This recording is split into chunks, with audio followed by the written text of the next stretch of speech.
கற்றது உலகளவாகவும் கல்லாதது கைமண் அளவாகவும் இருக்கட்டும். Hello everyone, எல்லாரும் எப்படி இருக்கீங்க? நல்லா இருக்கீங்களா? இன்னைக்கு நம்ம பேசுகிற டாபிக் என்ன அப்படின்னு பார்த்தீங்கன்னா, விஜய் அவர்களுடைய மாநாடு டேட் தள்ளி போகுதா அப்படிங்கிற சில விஷயங்கள் வந்து இன்டர்நெட்ல ஸ்பெகுலேட் ஆகிட்டு இருக்கு. அதை பற்றி தான் இன்னைக்கு நம்ம வந்து பேச போகிறோம். எதனால தள்ளி போகுது அப்படிங்கிறது ஒரு பக்கம் இருந்தாலும், போலீஸ் அவர்களுடைய 33 நிபந்தனைகள் வந்து சொல்லப்பட்டிருக்கு. அந்த 33 நிபந்தனைகள் என்ன அப்படிங்கிறதையும் இந்த வீடியோ நம்ம வந்து பார்க்க போறோம். அந்த 33 நிபந்தனைகள் எதை சார்ந்து இருக்கு அப்படிங்கிறதையும் இன்னைக்கு இந்த வீடியோ நம்ம வந்து பார்க்க போறோம்.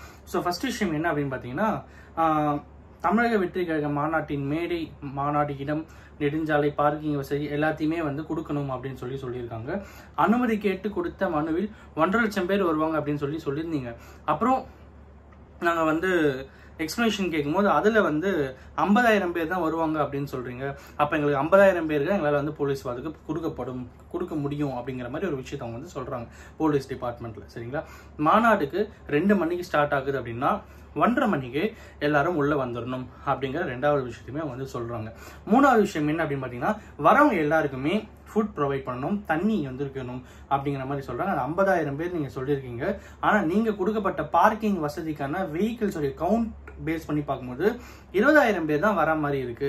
அது எந்த அடிப்படையில் அந்த பார்க்கிங் வந்து கொடுத்துருக்கீங்க? விச் மீன்ஸ் இப்போ ஒரு 500 பேர் வராங்க அப்படின்னு சொல்றோம்னா ஒரு பஸ் தான் வருவாங்க அப்படின்னு சொல்லிட்டா, ஒரு பஸ்ல வருவாங்கன்னா 60 பேர் தான் வர முடியும். அப்ப எப்படி 500 பேர் வருவாங்க அப்படிங்கிற ஒரு கேள்வி இருக்கு பாத்தீங்களா?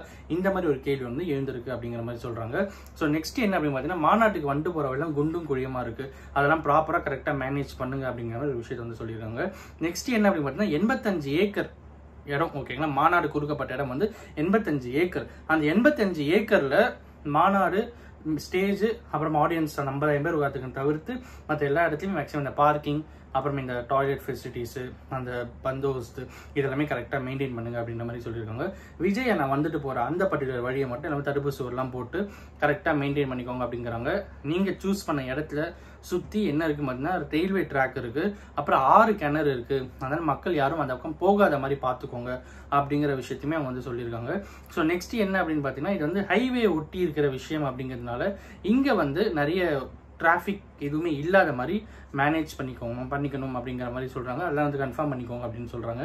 ஸோ நெக்ஸ்ட் என்ன அப்படி பார்த்தீங்கன்னா, இந்த கொடி, அப்புறம் பேனரு இதெல்லாம் வந்து நீங்க மேக்சிமம் அவாய்ட் பண்ணிக்கோங்க அப்படிங்கிற ஒரு விஷயத்தையுமே வந்து போலீஸ் டிபார்ட்மெண்ட் சொல்லியிருக்காங்க அப்படின்னு சொல்லிட்டு நம்மளால வந்து பார்க்க முடியுது. ஓகேங்க. ஸோ நெக்ஸ்ட் என்ன அப்படின்னு பார்த்தீங்கன்னா, நீங்க சொல்ற டைம் வந்து மழை வருது, மழைக்கான காலம் அப்படிங்கிறதுனால மழையும் பேஸ் பண்ணி அதுக்கான ப்ரிகாஷன்ஸுமே எடுக்கணும் அப்படிங்கிற மாதிரி சொல்றாங்க. எலக்ட்ரிசிட்டி, அந்த மாநாடு லைட்டு எல்லாமே இருக்குங்க. அந்த எலக்ட்ரிசிட்டிக்காக மின் வாரியத்திலிருந்து ஒரு லெட்டர்ல அந்த பர்டிகுலர் ப்ராப்பர் டாக்குமெண்டேஷன்லாம் கரெக்டாக பண்ணிக்கோங்க அப்படிங்கிறாங்க.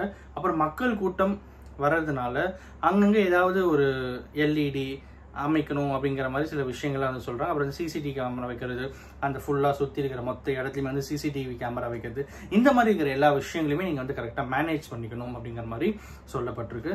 ஸோ நெக்ஸ்ட் என்ன அப்படின்னு பாத்தீங்கன்னா, இந்த மாதிரி மொத்தமா கிட்டத்தட்ட 33 கண்டிஷன்ஸ் வந்து மாநாடுக்கு வந்து கொடுத்துருக்காங்க. ஒரு பக்கம் இந்த கண்டிஷன்ஸ்லாம் ஓகே அப்படிங்கிற மாதிரி சொல்றாங்க, இன்னொரு பக்கம் இந்த கண்டிஷன்ஸ்லாம் ஓகே, பட் வந்து இதுல இந்த கண்டிஷன்லாம் எதுக்கு, இந்த கண்டிஷன்லாம் தேவையில்லை அப்படிங்கிற மாதிரி சிலர்லாம் வந்து பேசிட்டு இருக்காங்க. பட் நான் உங்ககிட்ட வந்து ஒரு இன்சிடென்ட்டை ரிமெம்பர் பண்ணணும் அப்படின்னு சொல்லிட்டு நினைக்கிறேன். ஏஆர் ரஹ்மான் அவருடைய கான்சர்ட், ஓகேங்களா, சென்னையில நடந்தது. ஸோ சென்னையில இருந்து ஒரு குறிப்பிட்ட டிஸ்டன்ஸ்ல நடந்தது. அன்னைக்கு டேட்டை அப்படியே ஒரு பக்கம் மைண்ட்ல வச்சுக்கோங்க. இன்னைக்கு போலீஸ் டிபார்ட்மெண்ட் சொன்ன இந்த கண்டிஷன்ஸ்லாம் ஒரு பக்கம் மைண்ட்ல வச்சுக்கோங்க. ரெண்டுமே மேட்ச் பண்ணும்போது எப்படி இருக்கும்? போலீஸ் டிபார்ட்மெண்ட் சொல்றது எப்பவுமே கரெக்டாக தான் இருக்கும் அப்படிங்கிற ஒரு மைண்ட் செட்டுக்கு நீங்கள் நல்லா வர முடியும். எப்படிலாம் சொல்லலாம் அப்படின்னு சொல்லிட்டு நீங்கள் யோசிச்சிங்கன்னு வச்சுக்கோங்களேன். ஸோ ஃபர்ஸ்ட் வந்து ஸ்பேஸ், 50,000 பேர் வராங்க, அந்த 50,000 பேருக்கான ஸ்பேஸ். செகண்ட் வந்து பார்க்கிங் ஃபெசிலிட்டி, ஏஆர் ரஹ்மான் கான்சர்ட்ல வந்து இஷ்யூஸ். ஸோ இங்க இருக்கிற பார்க்கிங் ஃபெசிலிட்டிஸ் எந்த அளவுக்கு இருக்கு, அப்புறம் வந்து டிராஃபிக் இல்லாத மாதிரி பார்த்துக்கோங்க. ஃபுட் ப்ரொவைட் பண்றது, இந்த ஃபுட் ப்ரொவைட் பண்ணுங்க அப்படின்னு சொல்லிட்டு மக்களுக்கு எது தேவையோ, மக்கள் இடையூறு இல்லாம அந்த பர்டிகுலர் விஷயத்தை எந்த அளவுக்கு கரெக்டா பிளான் பண்ணாம அந்த போலீஸ் டிபார்ட்மெண்ட் அந்த அளவுக்கு ப்ராப்பரா பிளான் பண்ணி கொடுத்துருக்காங்க அப்படிங்கிறது தான் என்னுடைய மிகப்பெரிய ஒப்பீனியன். ஏன் அப்படின்னா, இதெல்லாம் முடிஞ்சிட்டு ஒருவேளை இந்த கண்டிஷன்ஸ்லாம் இல்லை சில கண்டிஷன்ஸ் மட்டும் இருந்து சாட்டிஸ்ஃபைட் ஆயிட்டு, சரிப்பா விஜய் சார் தானே பண்ணணும் அப்படின்னு சொல்லிட்டு சில கண்டிஷன்ஸ் மட்டும் இருந்து நாளைக்கு ஏதாவது ப்ராப்ளம் வந்தா அது என்ன முன்னாடியே தான் போலீஸ் சொல்ல மாட்டாங்களா?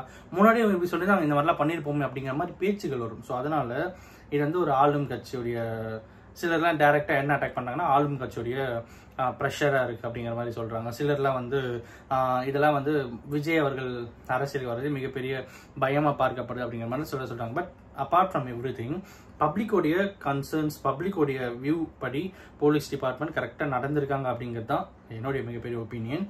ஐ support police department in this regard அப்படிங்கிறதும் இன்னைக்கு நான் இந்த வீடியோ உங்ககிட்ட சொல்லிக்கிறேன். எதனால அப்படின்னு பார்த்தீங்கன்னா, என்னப்பா இது இப்படியோ சொல்லுவாங்க அப்படியோ சொல்லுவாங்க, என்ன இவ்வளோ கண்டிஷன்ஸாக போடுவாங்க அப்படின்ட்டு. ஒருவேளை அது ஏதாவது ஒரு அசம்பாவிதம் நடந்துன்னு வச்சுக்கோங்களேன், முன்னாடியே போலீஸ் டிபார்ட்மெண்ட் சொல்லிக்கலாம்ல, இந்த மாதிரியும் பேசுவாங்க. ப்ரிகாஷனரியாக போலீஸ் டிபார்ட்மெண்ட் எடுத்துக்கிற ஆக்ஷன்ஸ் எல்லாமே வந்து ப்ராப்பரான விஷயங்கள் அப்படிங்கிறது தான் என்னுடைய point of view. And of course இந்த வீடியோ நான் ஒருத்தருக்கு நாலேஜ் இருக்குன்னு சொல்லிட்டு நான் நம்புறேன்.